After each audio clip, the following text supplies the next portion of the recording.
What is up, Ancestral Minions? Colin here for another video.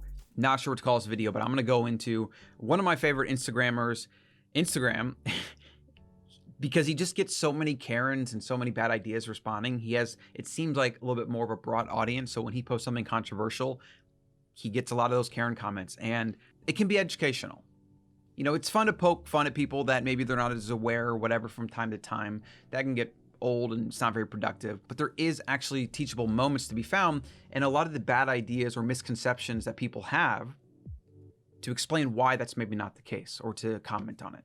Like I said, I don't know what I'm gonna call this video. I'm gonna be doing more videos like this. I just like to dig into the psychology of people when they say things on social media, because a lot of times it's pretty telling the mental errors they're making, and people are generally not as refined when they're posting on social media. You know, they just assume a lot of people aren't going to really look at it or analyze it, so they just kind of say whatever, and you can get a lot of understanding, and so there's some gold to be found. So this post from Metabolic Mike, go follow him over on Instagram, how it feels to get health advice from the government when you exercise regularly, eat whole food, and fast often.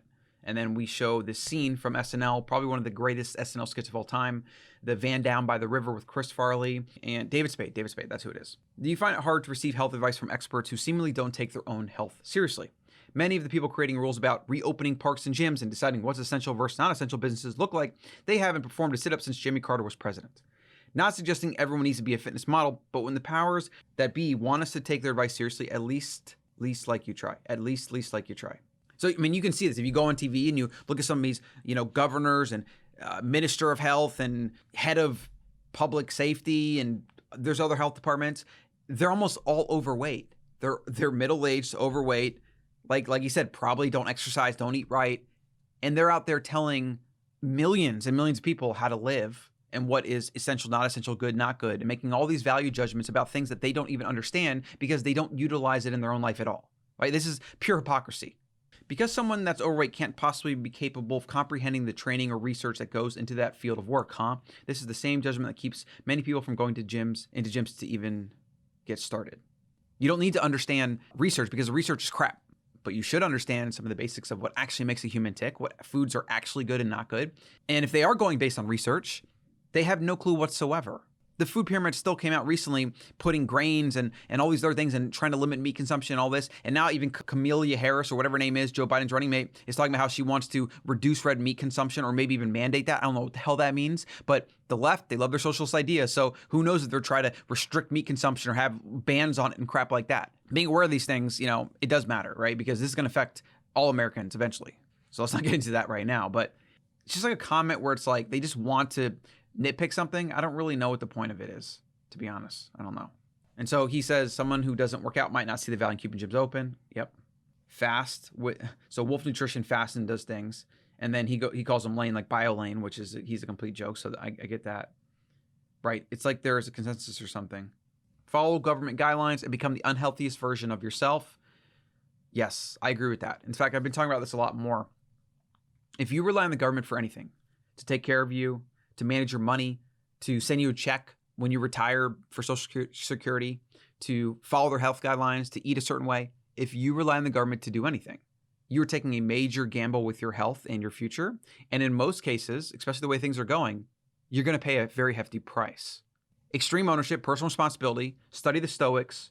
In fact, read Jocko Willink's book, Extreme Ownership. Your life is your responsibility, not the government's, not even your friends and family, your responsibility. And when you really realize that, it's very empowering. It's inconvenient if you like thinking that everyone's supposed to take care of you and you don't want to do the work or whatever, and you want to sit around and watch Netflix all day. But when you take responsibility for your life, you realize that you can make your life anything you want. And then you can take the power to control your life back into your own hands instead of giving it out to other people or institutions, even worse. We need more of this, right? This snowflake culture, this blame everybody, this idea that we steal from those that have and give to those that don't, and all these things that might sound good, but don't work in real life. And they're never going to work. Humans are humans. Until AI takes us over and our AI overlords basically mandate everything, or maybe just plug us into a matrix and there's some perfect utopia, until that happens, this is reality. You have to take responsibility for your own life, all right? And your health is no different. Amen. At 23, I went in to see a female doctor about my fatigue. She suggested an antidepressant medication. I was young, but knew that wasn't the answer. Fast forward, after years of research and reading and holistic practitioner, I have control again due to a fix in my diet and overall physical and mental workout. Shocker. This is the sick care standard, the prescription, if you will. You go in, you say this, symptoms, maybe they do a test or two, and they say, oh, well, here's a drug. Take this for maintenance. Basically, take this to mitigate your symptoms, not fix your symptoms, not remove things like the toxins in your diet, for example, or controlling your environment so that you can not even have these in the first place. No, that's not the answer for sick care. Sick care is maintenance. It is drug-based. It is either trauma, correct, or for those underlying issues that doctors don't really know anything about, like autoimmune and things like that. It is take a drug for the symptoms. It's not preventative. It's not going to the root cause to prevent it in the first place. We're potentially years away from that, mostly because of big pharma and big food and all the lobbying and just the entire medical establishment and the profit motive in general. Yes, you're going to need doctors sometimes. Yes, you want to have a doctor and have life-saving medications and things like that for those trauma situations. Absolutely. But you going in to get a checkout and saying, oh, you're overweight, 20 pounds, and you have hypertension, and these are different things or whatever, and these are what you do. Like, eat right, exercise, take a walk every day, get sunlight, cook your food, stop letting corporation cook it for you, buy raw, real ingredients. That's it. That's all you need. Most of it's free. Literally, most of it's free. You could buy a set of dumbbells for 20 bucks. You could go do squats and sprints and whatever outside, climb things. There is no freaking excuse. Money is not an excuse. Time is not an excuse. 30 minutes a day is what I do. I get my AirPods in. I put an audiobook on. I take my shirt off and I walk outside on the street for about 30 minutes. I'm even thinking about going an hour today because I got a couple new audiobooks that I bought. I'm getting movement, exercise, stimulating my hormones, vitamin D production. And mentally, I'm getting a break to just go out and not think about anything and, a form of walking, moving meditation. Some of the most important aspects, the important check boxes for my health and longevity, I'm knocking out in a 30-minute session. 30 minutes out of 16 waking hours? I'm just so over this excuse-ridden culture we have, this snowflake culture. I mean, look at the protesting and all the nonsense. A lot of this is people just not taking responsibility. Instead, they're burning down businesses and doing things for people that took responsibility, that made their own way, and then now are victims of these a-holes. Well, if what he's saying is based on truth, then yeah, and he is. Eating right, exercising and fasting, yep. Yep, my father is a doc. 320 pounds, heart, knees, gout, mental, you name it. I assume problems he has. Or comments, this ought to be good. All right, so the government's top health tips. Stay inside your home as much as possible. Avoid breathing fresh air. Air is dangerous. Don't see your friends and family unless you're protesting or rioting, which is okay. Wash your hands 17 times a day at least. Exercising in a gym should be avoided. Eat whatever you want. Nutrition is irrelevant. And if you must have sex, use a glory hole. Literally, somebody suggested that. It was I think it was Canada or something. I kid you not. It's the absurd world we've come to. I just feel like they're just trying to see how far they can push it, to see what people will take so that they can kind of like create a playbook for what they're going to do next time. Okay, so the last pro tip was suggested by the health department of New York, the glory hole one. Oh man. So wear a mask on Zoom calls. There's actually a business that mandated this for their employees. So on a Zoom call in your own home, everybody was wearing a mask. I mean, people, like, how much are we going to let this happen? Because here's the thing. I know people are doing stupid things, and it's become a freaking clown show at this point. And, the wise and aware of us are just like, okay, they're stupid, whatever, write them off. But this is going to keep infecting culture. It's going to seep into culture. It's going to seep into child psychology. The next generation is going to grow up with these ridiculous ideas.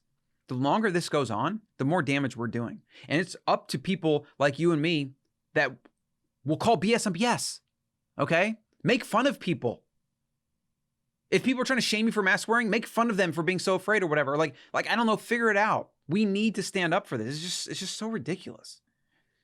You can post this because you're alive and didn't get COVID. Wow, way to twist the truth. Why didn't you say this in April? I thought this was a page following brainwashing people. You're the people who think and preach that COVID is a hoax. Yes, wash your hands 17 times a day because clean hands save lives. This nonsense of it all, like this person's obviously completely out of their mind. Washing 17 times a day is actually going to create a hyper sterile state that allows viruses to thrive. People are just completely ridiculous.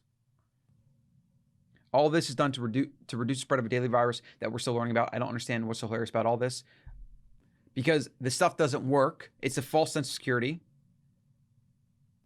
This is what happens when a pandemic becomes politicized. Although the rest of his comments are just ridiculous. Yeah, so these are just the typical brainwashed sheep. Unfortunately, that's what they are. So the 2016-2017 flu epidemic, pandemic, whatever you want to call it, I mean, it was, the numbers were worse than today. The death rate was worse. Nobody talked about it. It wasn't in the media. Politicians weren't using it for gain. I've talked about this before, so like whatever. I'm not pro-masks at all. I don't think they work. I think they have false sense of security. And in fact, I did a video on a bunch of research on that. Some people claiming I was talking about conspiracies, but I was just literally reading research papers. I was like, here's the abstract. Here's what they did. Interventional study. No proof is shown that masks can prevent transmission of any virus whatsoever. Yeah, and here's a good point. Good thing we're all safe at virus if we're at Walmart, Costco, Target, or BLM rights.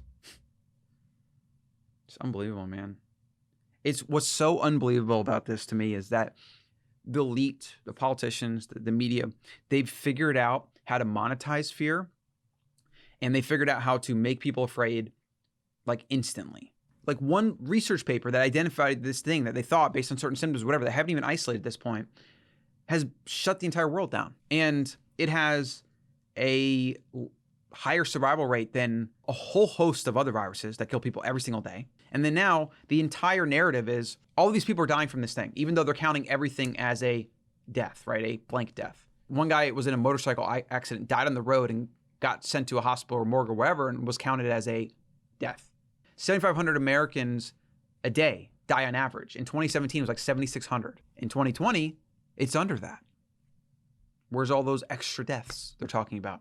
I've actually just distanced myself from this because I'm just so sick of talking about it and thinking about it. It does matter. I'm going to keep saying the same things. Every single day, people die from completely preventable lifestyle-related diseases. Today, the idea that you can just stay away 6 feet from somebody or wear a mask and that's going to protect you, that's an illusion. It's literally an illusion. Okay, but you could go outside and exercise and get vitamin D and eat right, do all these things, and that would reduce your susceptibility to something like this, like 10x, 100x fold. Just insane amount of immune boosting benefits you can get from just simple lifestyle factors, okay? Where are we banning cigarettes? Where are we banning sugar? Where are we banning processed and refined grains and highly palatable addictive foods? Where are we banning giving this crap to children that are growing up with obesity? 1 in 3 kids are obese today. Literally 1.5 to 2 million people a year die. The top 10 killers of Americans, almost all of them, other than one, which is accidental death, is the result of poor lifestyle and nutrition. Where was the outrage then? Every year leading up to this, we're at a 50% plus obesity rate in this country. It's probably even higher than that because that's an old census. You know, up is down. We're living in a topsy-turvy world. It's literally insane. So I'm stocking up on this, and follow my boy Mike over here. He's got great stuff. He replies to most people. He'll retort to them the way I do. If you leave a comment on my stuff, I'm always going to retort to you. And if I don't agree with you, I'll tell you how it is or how I think it is. Yeah, I hope you got some value to this video. I'm going to be doing more of these response videos. Let me know what you think in the comments below. And if there's any content specifically or posts or anything that you want me to cover, please send that to me. I will gladly offer my opinion, my unsolicited opinion and advice on that. So like, subscribe, and share if you want to. If you don't, that's cool too. But you should subscribe because I'm putting out a lot of content, and I think it'll be useful for you. I'll see you in the next one. Hey, Colin here. Got a freebie for you.